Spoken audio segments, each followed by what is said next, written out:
Beer distributors who say yes on liquor privatization. You have 6-packs?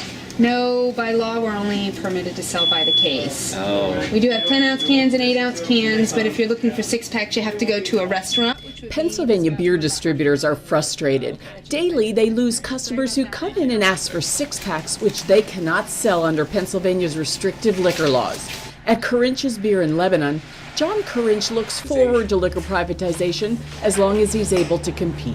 Now being able to purchase the license at a reduced price for 12 months and being able to finance it through the state also makes our license a lot more valuable than it would be if we did not purchase the wine or liquor end of it. Corinch says that traditional beer sales have been flat for years, although the craft business is hot.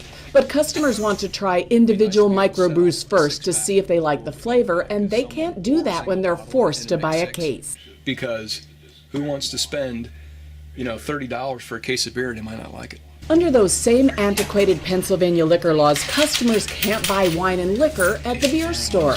This is a big inconvenience for Elizabeth Redinger's cupcake business. She needs various types of alcohol for flavoring her baked goods. We do have one that's beer infused, so we come here, and then we have a lot that are liquor infused, so we have to go to the liquor store.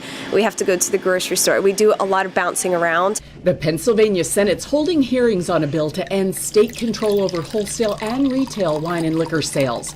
It gives consumers more choice and convenience, while at the same time protecting the small businesses that sell beer. $39.22.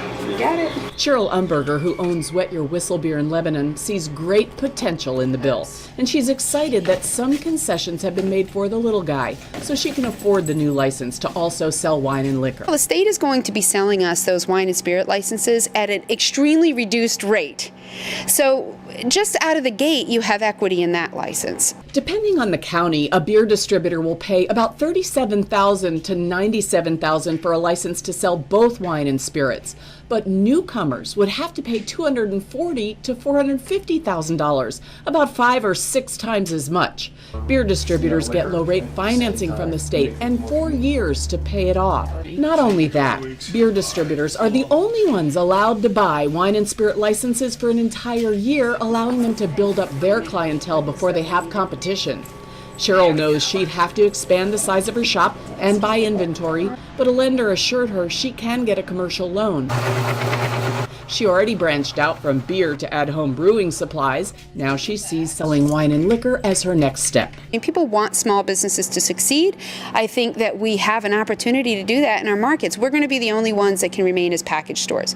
Even if grocery stores can sell wine, and if they get an R license, they can sell wine and beer, they're still not going to be able to do what I can do. I think the majority of the smaller distributors like ourselves would welcome this if they did educate themselves, and I think a lot of people are, from what some of the things I'm reading online. NFIB surveyed all 12 beer distributors in Lebanon County to get an idea of how they feel about the bill currently being considered. One was out of town, but of the 11 that we did speak with, 9 are in favor of the current liquor privatization bill, and the other 2 are in favor of liquor privatization.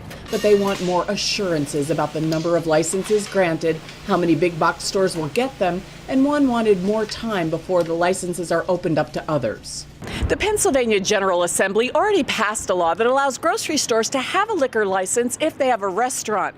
Those licenses are expected to skyrocket, so some beer distributors believe it might be a better plan to go with a liquor privatization plan now that favors the little guy. To learn more or ask your senator to get Pennsylvania out of the liquor business, visit MainStreetDoesItBetter.com.